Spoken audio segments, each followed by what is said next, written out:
Sigurado ka ba na na-maximize mo yung credit card mo? Hindi ka sure. Kasi kahit gaano natin i-monitor yung paggamit natin ng credit card, minsan may mga mistakes talaga na hindi ganun ka-obvious. At yan yung pag-uusapan natin sa video na to. We're going to list down the 5 not so obvious mistakes, credit card mistakes na dapat mong iwasan syempre. Ito hindi yung mga cliche mistakes na katulad na rin ng mga binabanggit ko before, no? Katulad ng huwag kang magbabayad lang ng minimum amount due o kaya make sure na nare-review mo yung mga sowa mo.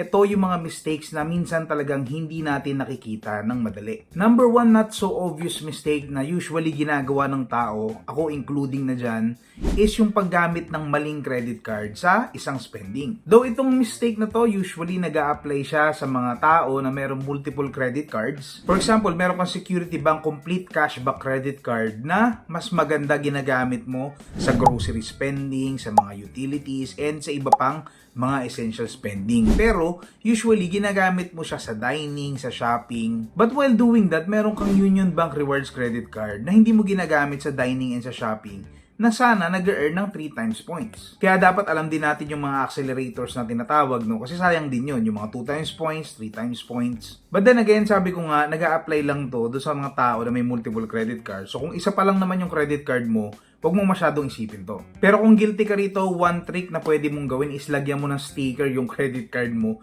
para maalala mo, no, ito palang credit card na to yung ginagamit ko for gasoline spending, for grocery spending, and iba pa. Another not so obvious mistake na kahit ako mismo guilty is yung thinking na the more the merrier, no, pagdating sa credit card. Well, na-share ko sa inyo before that I once have total of 27 credit cards.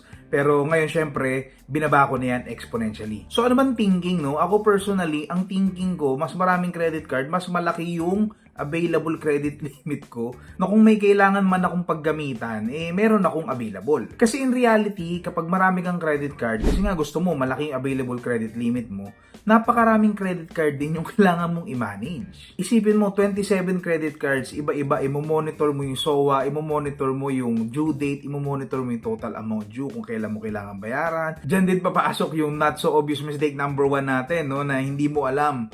Kasi napakarami mong credit card, hindi mo na alam ngayon ano ba dito yung magandang gamitin para sa grocery. So sobrang sakit sa ulo talaga, no. So minsan ano yung nagiging resulta? Minsan hindi mo na monitor, hindi mo talaga nababantayan, nagkaka-late payment fee ka, nagkaka-interest ka pa, hindi nagiging maganda sa credit history mo. I remember noon, halos everyday merong due date. Okay? Kasi nga, napakarami 27 credit cards, iba-iba yung due date. So, ano bang rule of thumb? Siyempre, wala namang specific number, no? Pero, I think mga around 3 to 5 credit cards, okay na. As long as naku-cover yung usual spendings mo, no? Kung madalas ka nagpapagas, maganda meron kang gasoline credit card. Kung sa grocery, sa mga pagkain mo sa labas, sa shopping, and sa iba pang mga usual spending. Another not so obvious mistake is yung akala natin pag mas mababa yung required spending to earn 1 point is mas maganda. So pag sinabing to earn 1 point, spend 20 pesos is better compared sa spend 30 pesos to earn 1 point. In reality kasi, pagdating sa redemption, hindi lahat ng bangko pare-pareho ng conversion rate. Ibig sabihin, yung 100 points mo sa bank A is hindi pareho ng mare-redeem ng 100 points sa bank B. So for example, Metrobank credit cards usually to earn 1 point, you have to spend 20 pesos spending. On the other hand, yung mga RCBC credit card, particularly si RCBC Flex Visa, to earn 1 point, you need to spend 50 pesos. So kung yun lang yung titignan natin, syempre, sasabihin natin, mas mahirap mag-accumulate ng points kay RCBC. Pero syempre, hindi naman yung goal natin is to accumulate points. Ang goal natin is of course to redeem rewards. So pag-usapan natin yung rewards redemption, ano ba yung points required? So for RCBC Titanium, for example, 20 pesos spending is 1 point, okay? So ang kailangan natin to earn 500 pesos cash credit is to redeem at least 17,500 points. So paano ko ngayon magkakaroon ng 17,500 points? By spending 350,000 pesos. Kasi 350,000 pesos, divide mo dyan, ilang 20 yung spending mo, that's 17,500. On the other hand, si RCBC credit card, you earn 1 point for every 50 pesos spending, okay? Pero, ang kanilang 500 pesos cash credit, ang points required lang is only 3,300. So, paano ka ngayon magkakaroon ng 3,300 points? That is by spending 165,000 pesos. Kasi 165,000 divide mo sa 50 pesos is 3,300. So dun pa lang kitang-kita natin yung difference ng dalawa, no? Halos doble yung required spending para makuha mo yung same rewards na 500 pesos. So kailangan palagi natin tinitingnan yung tinatawag na cost to reward ratio, no? Kung magkano yung kailangan mong points para makapag-redeem ng reward. Another not so obvious mistake na syempre guilty na naman ako is yung pagre-rely masyado sa 0% installment and sa mga promos. Aminin nyo guys, kapag may nakikita tayo na 0% installment tapos may kasamang magandang freebie, talagang minsan nakaka-entice talaga yan. Ako for example, way back, napadaan ako sa mall, sa isang gadget store, may nakita akong sign, 0% installment, tapos ang ganda ng freebie. Nagpaplano akong bumili ng cellphone pero hindi pa ako decided. So ano nangyari? Tumingin ako. So paglabas ko ng store, iba na yung phone ko. Siyempre, sasabihin ko sa sarili ko, bibili ka rin naman ng cellphone, bibili ka rin naman talaga, nagpaplano ka rin naman talaga. Pero in reality, hindi ka pa nga decided. Hindi mo pa nga alam saan kukunin yung budget na pambabayad mo dun sa bibilin mong yun. So iisipin mo na lang, 0% installment naman hindi ko naman kailangan bayaran upfront. Ang problema, marupok ka. Diba?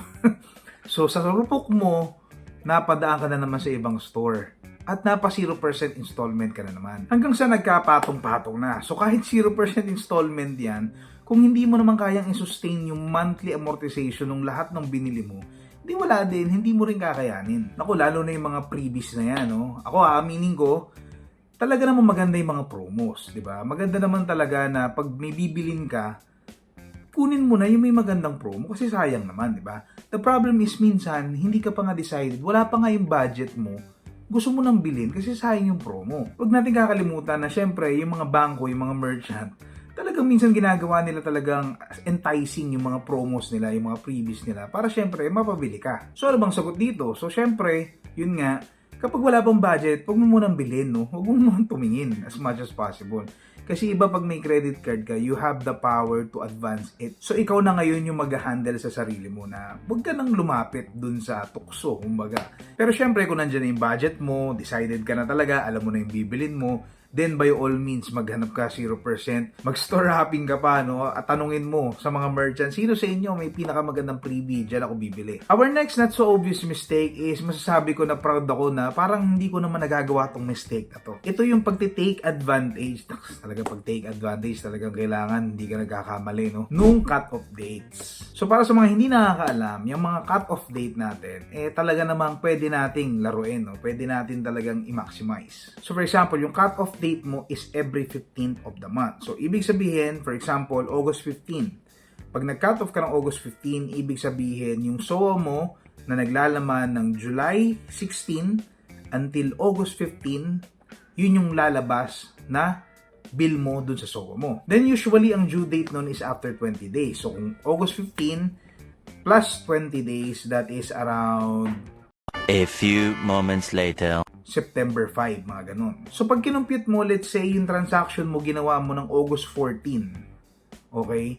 Tapos, mag-due date siya ng September 5. So, in total, around 22 days bago yung due date mo. Pero, let's say, ginawa mo yung transaction mo August 16. August 16, ibig sabihin, hindi na siya papasok dun sa cut-off date mo na August 15. Papasok na siya sa cut-off mo na September 15. Kasi yung September 15 cut-off mo, naglalaman yan yung transaction mo between August 16 until September 15. Tapos, ang magiging due date niyan, approximately, kung 20 days, is nasa around October 5. So, imagine mo, yung transaction mo noong August 16, kailangan mo pa siyang bayaran October 5. So, in total, parang 50 days bago mo siya kailangan bayaran, compared dun sa isa kanina na 22 days. So imagine mo, yung transaction mo August 14, kung ginawa mo lang siya ng August 16, kung naghintay ka lang ng another 2 days para gawin yung transaction mo, doble yung binigay sa yung allowance para mabayaran yung kinuha mong item.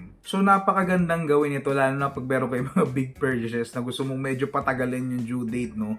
Siyempre, for cash flow purposes din. So, always be mindful of your cut-off dates. Kasi minsan, akala natin walang halaga yan. Akala natin due date lang yung mahalaga. Para siyempre talaga na ma-maximize natin yung benefits na pwede nating makuha sa mga credit cards natin. Ako aminin ko, marami talaga sa mga bagay na to, guilty talaga ako until now, no?